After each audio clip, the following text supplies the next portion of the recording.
Como la misma Ciudad de México, las crónicas de Carlos Monsiváis están hechas de picardía y tragedia.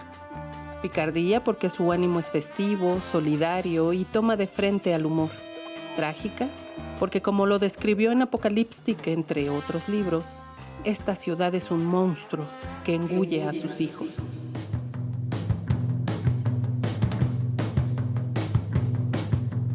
Ya no hay nada que cantar. No. Decía que la última vanguardia de la lucha contra los crímenes de odio eran los trans. Dice, son los únicos o las únicas que se están, lo puedo decir con sus palabras, partiendo la madre en la calle. Las vestidas conjuntan la curiosidad, la parodia, la ironía, el deseo, el morbo y la valentía relajienta que afronta las consecuencias. Quedan fuera de esta crónica los atropellos, las golpizas, las detenciones, las torturas, los asesinatos, la impunidad criminal que se acrecienta al ejercerse sobre pervertidos.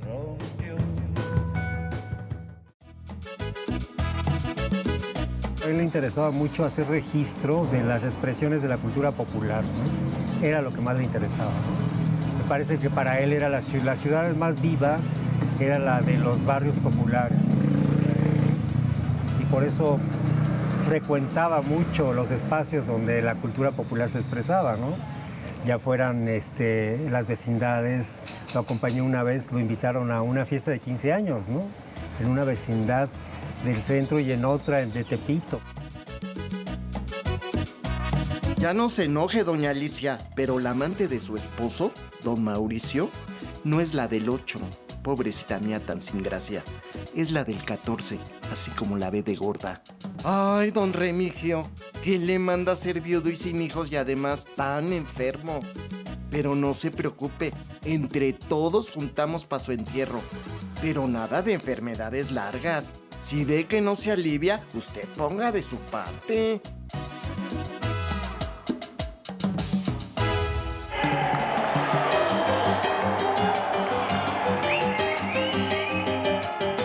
Tampoco le interesaban tanto las luchas, sino lo que había alrededor. Y el fútbol también era lo que había alrededor.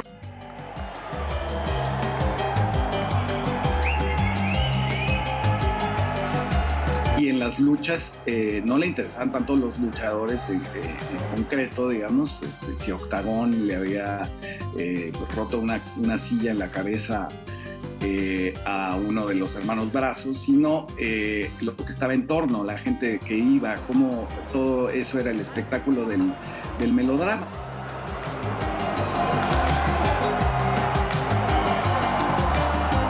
Lo que cuenta es la eterna juventud de la credulidad. Un luchador no envejece mientras su público en él se reconozca.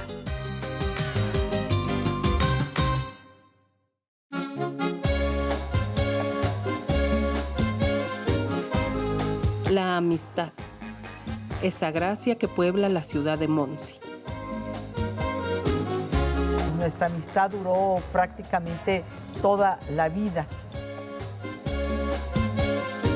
Yo con Carlos, tuve la oportunidad de estar en lugares inimaginados, lugares, como se les llama, ¿no?, de mala muerte.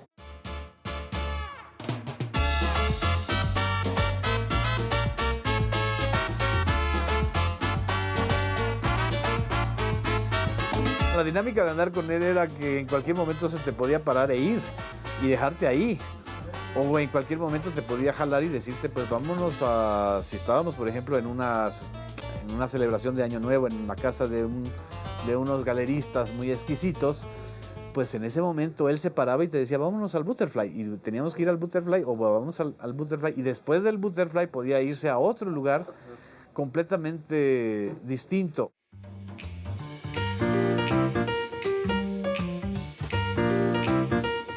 Empezamos a trabajar en México en la cultura. Éramos 3 los que estábamos con Benítez: José Emilio Pacheco, Carlos Monsiváis y yo, que era como la reportera, o la que barría la casa, la que limpiaba los escritorios, un poco la que hacía las entrevistas. Bueno, Benítez decía, fueron mis discípulos y ahora son mis maestros. Los 60s y los 70s no solo nos veíamos diario, pero aparte, normalmente estábamos 3, 4 horas juntos. Y después de que nos veíamos esas 3 o 4 horas, pues nos hablaba por teléfono y Carmen se ponía en una extensión del teléfono, yo en otra y Carlos en la suya. Y ahí hablábamos 1 hora, hora y media más.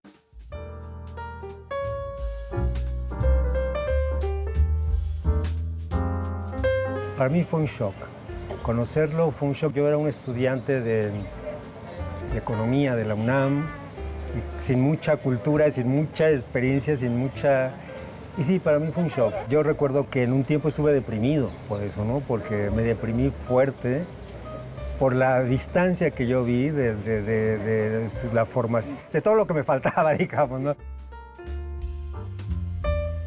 A veces podía ser hiriente, a veces decía cosas sobre los demás que yo nunca se los hubiera podido repetir porque daba en el clavo.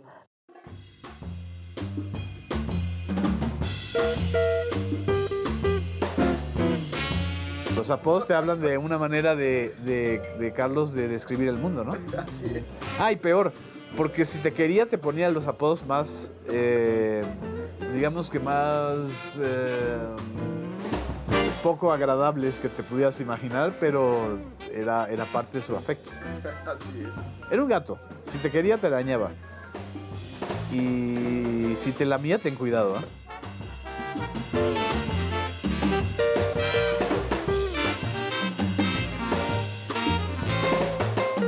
También era capaz de conmoverse mucho, se conmovía muchísimo con la gente, pues gente que le iba mal.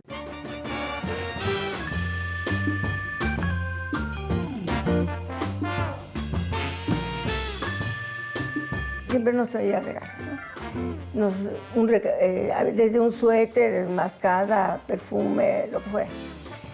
Y siempre jugaba con nosotros. Le decía a mi hermana, oye, ¿ya te dio tu hermana lo que te traje? Te traje 2 suéteres. No. ¿Cómo lo hacía? Que le hablaba yo y le daba las gracias. Oye, Charlie, pues muchas gracias por el suéter que me dice. ¿Nada más te dio un suéter tu hermana? Siempre. Pero tremendo.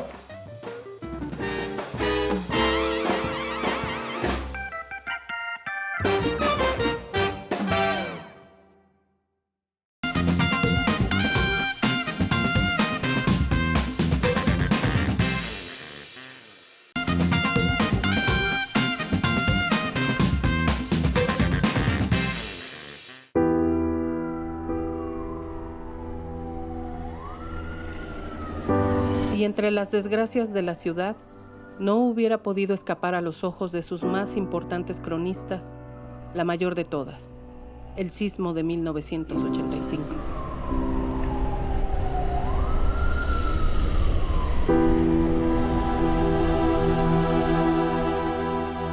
Trabajamos muchísimo. Fuimos Raúl Álvarez Garín, allí en la avenida Yucatán, donde estaban unas casas rojas, unas casas de tabique rojo, alquiló, o él tenía posiblemente un departamento vacío y ahí nos recibía y entonces oímos allí a muchos de los damnificados. Venían y platicaban su historia, lloraban, se desahogaban. Era como un gran psicoanálisis de los ciudadanos, de lo mucho que habían sufrido, que contaban su historia. Incluso llegó, recuerdo, una madre de familia, una que había perdido a su hija, y otra que nos contaba lo mal que estaban, lo pésimamente mal construidos que estaban los edificios de Tlatelolco. Esa ciudad que cambia radicalmente después del sismo del 85, él la prefigura. Ese gran libro de él que es el libro sobre el 85, la sociedad civil que se organiza, él retoma ese concepto gramsciano de la sociedad civil para convertirlo en una explicación de la vitalidad de la ciudad. Pues para todos nosotros sí, los que estábamos oyendo, Raúl Álvarez Garín, su hija, Mons y yo, pues fue muy importante, muy doloroso. Y gente que nos contaba llorando todo lo que había sucedido. Había mujeres, pero también vinieron hombres. En general, las que tenían más capacidad de conmoverse, en general, pues somos las mujeres, somos más abiertas. El vehículo más significativo de las gracias y desgracias en la ciudad de Monsi fue sin duda el metro. En el caso del apretujamiento de los cuerpos y el espacio, digamos, de libertad que pudieras estar en apretujarse en un vagón, los horarios y vagones en los que toda el ligue gay, digamos, se desarrolla dentro del metro o en el metro como un escenario, ¿no?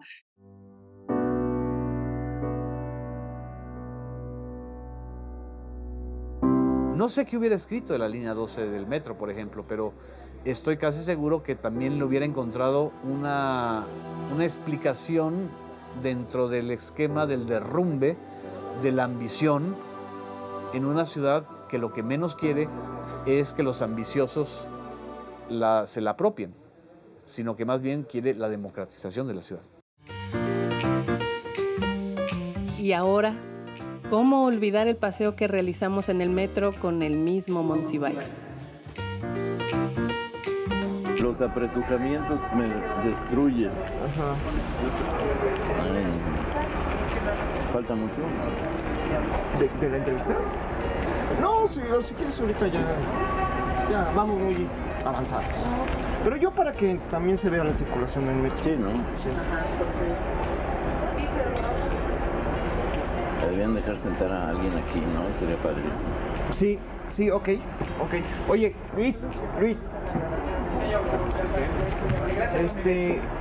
Mira, Carlos dice que tiene una buena idea de que sí le gustaría que fuera alguien ahí. ¿Aquí sentado? Sí. Sí, ya está. Ajá, vale. Sí. Pero que no se vayan durmiendo. Pero que no se duerman, por favor. Que vayan así. Estoy esperando ver en el metro un pequeño circo, ver en el metro peregrinaciones, así con peregrinos llagados y sangrantes que se van azotando. Puedo ver todo porque el metro ya, la ciudad se está volviendo una prolongación del metro y no al revés. Según una reciente declaración de agobios del gobierno federal, 6 de cada 10 mexicanos viven del empleo informal. Y de esos 6, probablemente el 30% esté en el metro. Entonces, después de Pemex, después del turismo, después del envío del dinero de los trabajadores migratorios en Estados Unidos, está el metro. Entonces hay que considerar el metro más que como una vía de transporte, una fuente de empleo. Sí. Porque te venden todo. Yo me encontré a uno de esos mendicantes con un niño de unos 10 meses, no sé calcular edades, pero la vez siguiente traía un niño de 10 años y dijo, es el único hijo que tengo. Y yo no me expliqué cómo en un mes de 10 meses creció a 10 años y me parece que el metro también es un sitio de prodigios, donde pueden suceder todas las cosas. He encontrado mendigos que cantan maravillosamente imitando a Pavarotti y la siguiente vez dicen que perdieron la voz porque les tocó una ventisca en Alaska y que van a cantar a la manera de Daniel Santos. Todo eso es posible. En el metro te encuentras el fracaso del control porque te venden el DVD de Spider-Man cuando todavía no circula en Estados Unidos. Claro, la calidad puede ser sujeto de todas las represalias, pero lo que es cierto es que hay una actividad industrial dedicada a proveer a los vendedores del metro de las novedades. Yo estoy seguro que los vendedores del metro van a tener el retrato del próximo presidente de la República ya en 2004.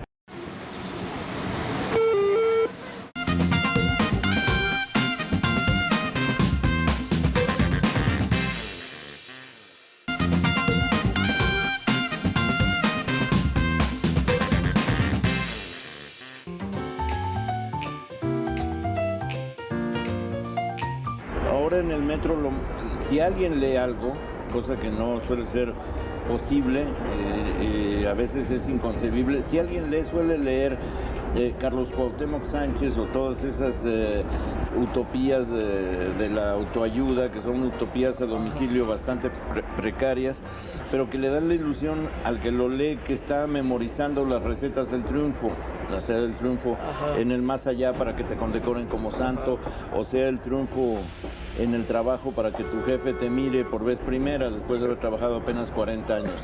Entonces, de lo que se trata yo creo es de mostrar el optimismo, pero ya el optimismo no se da risueñamente como una idea de la niñez a la manera de Cricri, que era una niñez reconciliada consigo misma a través de canciones y de fábulas.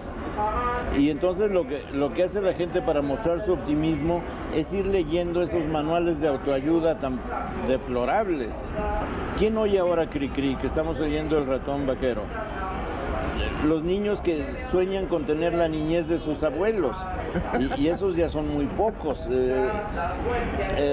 Ahora los niños viven ante la computadora, ante el Nintendo, ante la posibilidad de ver por sexta vez Spider-Man.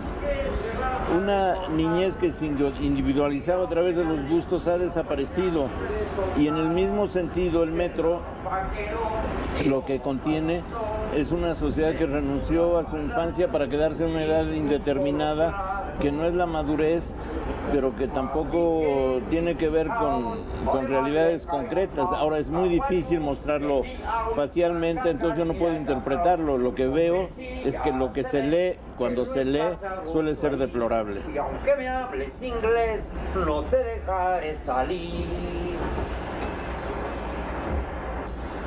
Una bonita interpretación del Ratón Vaquero de don Gabilondo Soler. El metro es en mucho premonición. Yo vi un libro que decía cómo triunfar en la vida sin necesidad de haber nacido, que me pareció ya francamente un logro. Reivindico a los lectores del metro, mientras porque aquí el joven viene leyendo a Nietzsche, lo que me parece que está muy bien. La ciudad que uno vive siempre es una ciudad muy limitada, muy ubicable en cuanto a recorridos geográficos y muy carente de tensiones, o lo más posible carente de tensiones. Pero la ciudad más amplia de cualquier modo la vives, aunque tú no la transites o la frecuentes.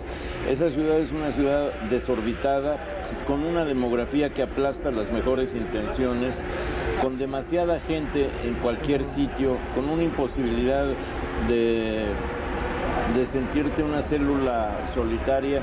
Es una ciudad violenta donde la delincuencia hace las veces de Big Brother. Es una ciudad generosa hasta cierto punto, una ciudad donde la red de la generosidad a través de las familias se mantiene, lo que es simplemente muy apreciable. Es una ciudad cruel, es una ciudad cursi, todo eso que quieras. Siempre que se empieza con hablar de la ciudad se agotan los sinónimos y las definiciones, pero ciertamente es una ciudad muy viva. Lo que uno quisiera es que lo fuera menos, porque viva, intensa, demoledora lo es, de modo abrumador.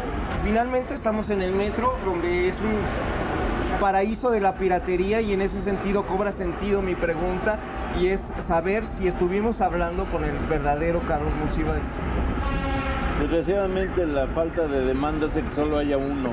En la medida en que se multiplicara la demanda tendría oportunidad de clonarme, pero la demanda es tan raquítica y tan excepcional que tengo que ser yo mismo.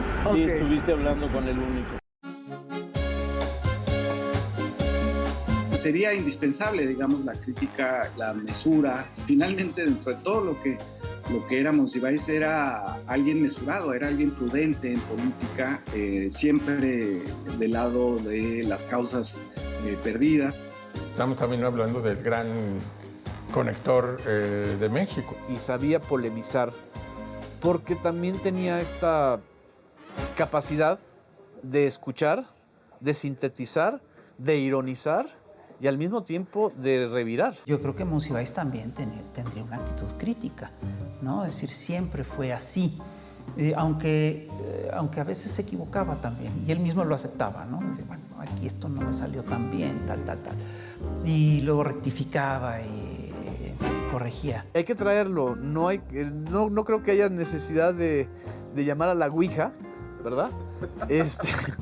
Pero hay que leerlo. Siempre me decía, mi problema es que no puedo decir que no. Y por la estancia de Portales pasaron todas las causas posibles habidas y por haber. ¿Tú extrañas a Monsiváis? Uf, todo el tiempo. Todo el tiempo. Son oleadas, es decir, hoy, por ejemplo, que es su aniversario, pues sí me acuerdo mucho de ese día, ¿no?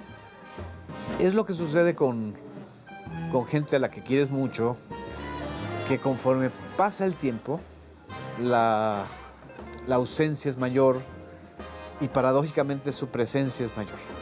Es decir, te da tristeza la ausencia física, pero tienes más presentes las cosas que te dijo, que escribió. Uno de los mayores cronistas de la Ciudad de México murió un 19 de junio de 2010. Al final de Amor Perdido, rescató una especie de irreverente postdata para sus lectores.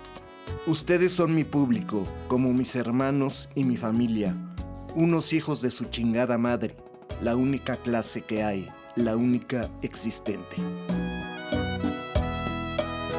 Y ya ve usted que vino, a ver, volteate, Vais, vino su espíritu en Vais, que los mira y que siempre, que es una compañía, pero Monsi desgraciadamente se fue.